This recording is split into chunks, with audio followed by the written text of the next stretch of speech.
بارگاہ میں کروں، یا اللہ تیرے بارگاہ میں آیا تھا، مجھے دھکے پڑ گئے، اللہ اکبر، اس در کے علاوہ کوئی در ہے تو بتا، میں کہاں جاؤں؟ روتا روتا روتا نا بس میں الٹے قدم ہوٹل پہ واپس۔ اچھا سر، آپ عمرہ شریف پر بھی تشریف لے گئے، اللہ پاک نے سعادت عطا فرمائی۔ ایک عام بندہ جاتا ہے اللہ کے گھر روزہ رسول صلی اللہ علیہ وسلم پر، اس کی کیفیات اور اس کی جو کیفیات ہوتی ہیں وہ اور ہوتی ہیں، اور ایک بندہ جو یہی ذکر کرتے کرتے مدینہ پہنچا ہے، تو در رسول پر حاضری کی کیفیت کیسی ہوتی ہے، اور سرکار کے در پہ کھڑے ہو کر سرکار سے مانگنا اور التجا کرنا، اس کا مزہ اور اس کی کیفیت کیا ہوتی ہے، ذرا ہمارے ویورز کو۔ دل کے تار چھیڑنے والی بات ہے کہ جب ساری زندگی مدینہ مدینہ مدینہ مدینہ مدینہ مدینہ کرتے کرتے جب آتی ہے نا، جب سچ میں مدینہ سامنے آتا ہے تو پھر منظر ہو بیاں کیسے الفاظ نہیں ملتے۔ اس واقعے کو جامع پہنانے کے لیے نا لفظ نہیں ہمارے پاس کہ اس وہاں کی کیفیت کو ہم کن لفظوں میں بیان کریں، وہ لفظوں کا ذخیرہ بڑے بڑے نقیب بھی ہو جائے تو وہ ہمارے پاس نہیں ہے۔ میں کہتا ہوں کہ وہ آج کل تو HD اور پتہ نہیں 4K اور کیا کہ کیمروں کا رزلٹ آ گیا نا، جتنی مرضی ہائی ٹیکنالوجی کا کیمرہ لے آئے بے شک، اس سے گنبد خضرا کی تصویر بنا کے آپ دیکھیں، میں کہتا ہوں کہ وہ اس کے اندر کے نور کی عکاسی قطعاً نہیں کر سکتا ہے جو حقیقت میں اپنی آنکھ سے دیکھا ہوا، جو اپنی آنکھ سے سرکار کا روزہ نظر آتا ہے نا، وہ بڑے سے بڑے کیمرہ فوکس کر کے کیمرہ جسے بھی دیکھ لے وہ نظر نہیں آتا ہے۔ وہ شعر بھی ہے نا کہ آنکھوں نے میرے دل میں مدینہ سمو دیا، آنکھوں کا مسئلہ تو ہر جگہ ہے نا، جس سے ہم نے بڑی بڑی رونقیں دیکھی ہیں، دنیا دیکھی ہے، کائنات دیکھی ہے، اللہ کے جلوے دیکھے ہیں دنیا میں، لیکن جب مدینہ جاتے ہیں نا پھر کہتے ہیں کہ آنکھوں نے میرے دل میں مدینہ سمو دیا۔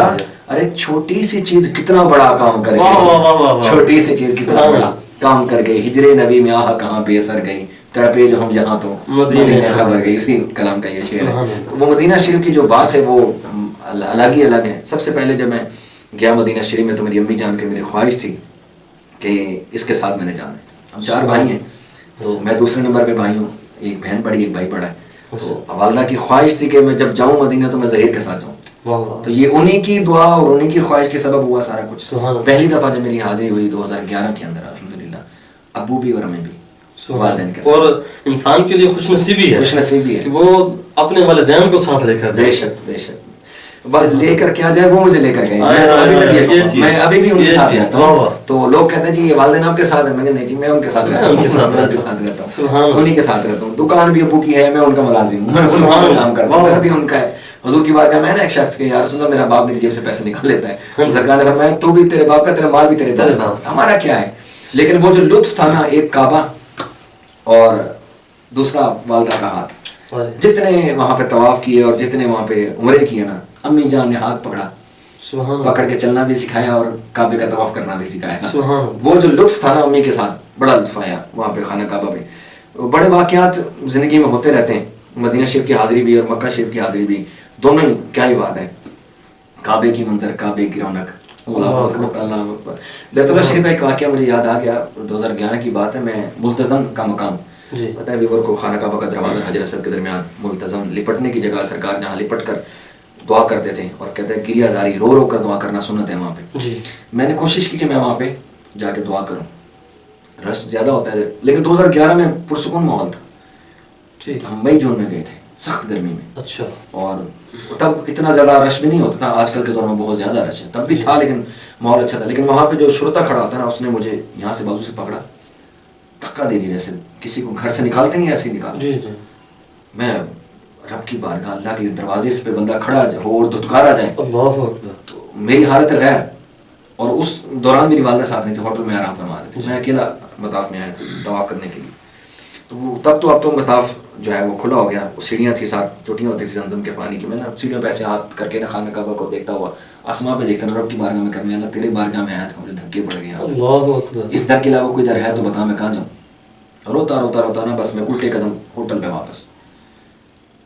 رات سویا ہوں، صبح احرام کی نیت کی ہے، عائشہ مسجدہ کے احرام باندھا، تو پھر آ کے نا دروازے پہ کھڑا ہو گیا، پھر اللہ تعالیٰ سے نا لاڑ کے انداز میں رویا، پہلے گرا زاری جو بھی معاملہ تھا، میں نے کہا اللہ کہاں جاؤں بتا، میں پھر آ گیا، اور دھکے ملیں گے، میں یہاں سے کہاں جاؤں گا، میں پھر ادھر ہی آؤں گا، میں کہاں جاؤں، اور ادھر ہے تو بتا۔ مطلب اس انداز سے رب سے جو ہے نا بندہ ہم کلامی کرتا ہے، بات کرتا ہے، وہ اس انداز میں کر رہا ہوں۔ تو میری زندگی کا میں کہتا ہوں کہ یہ میرے لیے ایک سعادت والا لمحہ تھا کہ جس طرح ایک بڑے بندے کو پروٹوکول دیا جاتا ہے. احمد بھائی میں پریشان ہو گیا کہ یہ ہوا کیا میرے ساتھ. وہ ملتزم کی جگہ حجر اسود کی جگہ پوری خالی کرائی. کوئی نماز کا ٹائم نہیں تھا کہ امام صاحب نے آنا, نہیں. وہ شرطہ میرے پاس آیا, مجھے کندھے سے پکڑا, پوری جگہ ایک شرطے نے خالی کرائی اور مجھے کمر پہ ہاتھ لگا کے نا دھکا لگا, حاجی اللہ دعا. اللہ اکبر. میں نے اللہ کی بارگاہ میں کہا یا اللہ تو اتنا قریب سے سنتا ہے, کوئی تو ہے جو نظام ہستی چلا رہا ہے. اللہ کی وحدانیت پر, اللہ کے ہونے پر پہلے یقین تھا, لیکن جو اس وقت اللہ تعالیٰ کے گھر کے سامنے یہ زندگی کا میرا بہترین جو لمحہ پیش آیا نا, میں کہتا ہوں اللہ مولا تو نے بس مجھے دھتکارا نہیں ہے, اللہ تو نے کرم کر لیا. جس طرح آج گلے لگا لیا نا کل پردہ قیامت بھی اس طرح بس کرم ایبوں پہ پردہ ڈال کے بس چھپا لینا. تو وہاں سے مدینہ شریف کا سفر جب میں گیا نا 2011 میں مدینہ شریف میں, تو باقاعدہ شاعری کا فن تو آتا نہیں ہے, لیکن وہ کہتے ہیں نا کہ عطا ہو جاتی ہے. تو میں جب ٹرین میں چڑھ رہا تھا نا تو ایک شعر زبان پہ آیا کہ خودی پہ مجھے آج رشک آ رہا ہے, جماتی مدینے کو تو جا رہا. سبحان اللہ. واہ واہ. اچھا پورا راستہ میں یہ نا میں کہ واہ شعر تو بڑا اچھا بن گیا. خودی پہ مجھے آج رشک آ رہا ہے, جماتی مدینے کو تو جا رہا ہے. سرکار کی بارگاہ میں 28 دن کا ہمارا تب تھا ویزا, وہاں رہے حرم شریف میں, مکہ شریف میں, مدینہ پاک میں. میں سوچتا رہا کچھ لکھوں کچھ لکھوں کچھ لکھوں, کچھ بھی نہیں. اسی وزن پہ اسی بہر پہ کچھ آ جائے, کچھ بھی نہیں, کیونکہ شاعر تو تھا ہی نہیں, وہ عطا تھی ہو گئی. اچھا امی آخری دنوں میں شاپنگ وغیرہ, جی میں بیٹی کے لیے یہ بیٹے کے لیے یہ جو ہوتا ہے معاملات خرید فروخت میں اپنے بھائیوں کے لیے بہنوں کے لیے لے رہا ہوں. تو میں نے اس میں نا خیال کیا, میں اس وقت موجود تھا حضور کے معجزہ شریف سے تھوڑا سا پیچھے, بلکہ صحابہ صفا کے چبوترے پر, صحابہ صفا کے چبوترے پر, وہاں پہ تہجد کے مقام پہ. میں نے وہاں پہ خیال کیا, میں نے کہا سب کچھ نہ کچھ لے کے جا رہے ہیں, سب کے لیے کچھ نہ کچھ لے کے جا رہا ہوں, اپنے لیے میں کیا لے کے جا رہا ہوں یہاں سے, تو اپنے بھی تو کچھ لے کے جائے نا. پھر وہ اگلا مصرع مجھے یاد آ گیا, یاد کیا آ گیا, عطا ہو گئی. پھر میں نے یہ لکھا کہ خودی پہ مجھے آج رشک آ رہا ہے, جماتی مدینے کو تو جا رہا ہے اتنا ہی کافی کہ تو زندگانی میں مجدہ شفاعت لیے جا رہا ہے. سبحان اللہ. منظارہ قبری وجہ شفاعت, بس یہ مصرع لکھا نا وہاں پہ, وہ یہی ہو گیا سرکار کی بارگاہ. پھر 2014 میں بھی حاضری ہوئی, تب امی ابو نے, کیونکہ والدین کی خدمت میں وقت گزارا میں نے 11 میں, خوش ہوئے راضی ہوئے. تو میں اور حافظ شعیب رضا اویسی 2014 میں اکیلے ہم گئے. وہ بھی پہلے 10 میں گئے تھے اپنے والدین کے ساتھ, اور میں 11 میں اپنے والدین کے ساتھ.